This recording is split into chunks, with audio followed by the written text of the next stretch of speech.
বামেরা স্বাস্থ্য দপ্তরে থাকলে এই প্রশ্ন আপনাদেরকে আজকে থানার গেটে করতে হতো না। দেখতেন যদি এই অভিযোগ আসতো, পশ্চিমবঙ্গে যদি বামেদের স্বাস্থ্য দপ্তর থাকতো, লাল ঝান্ডার স্বাস্থ্য দপ্তর থাকতো, তাহলে কবে কে কোথায় সাসপেন্ড হয়ে যেত আর কবে কে শাস্তি পেয়ে যেত।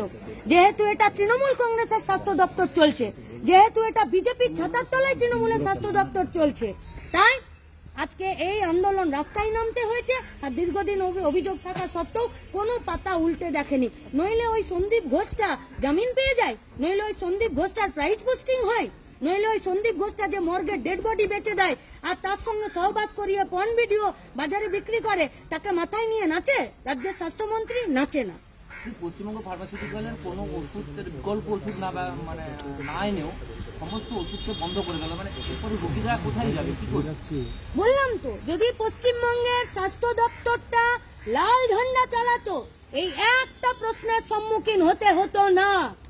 আজকে তৃণমূল কংগ্রেসের পরিচালিত স্বাস্থ্য দপ্তর আছে বলে এই প্রত্যেকটা প্রশ্ন খুঁটিয়ে আপনাদেরকে জিজ্ঞেস করতে হচ্ছে।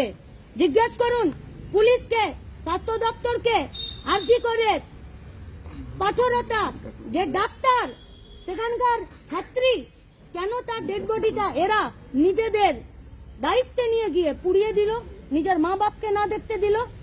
তাহলে শুধু ওষুধ কোম্পানি নয়, এখানেও একই জিনিস। শুধু স্বাস্থ্য দপ্তর নয়, স্বাস্থ্য দপ্তরকে এরা বড় ছাতা নিয়ে তার দুর্নীতিকে এরা ঢেকে রাখছে রাজ্যের পুলিশ প্রশাসন। আমাদের খুব ভয়, যাদের কাছে আমরা নিরাপত্তার জন্য আসি নিজেদের, আর যাদের কাছে আমরা আমাদের রোগের জন্য জীবনের নিরাপত্তায় আসি ডাক্তার, এরা দুটোই আজকে দুর্নীতিতে একদম নিমজ্জিত হয়ে গেছে। রাজ্যের মানুষের ভবিষ্যৎ খুব খুব খুব সংকটে আছে।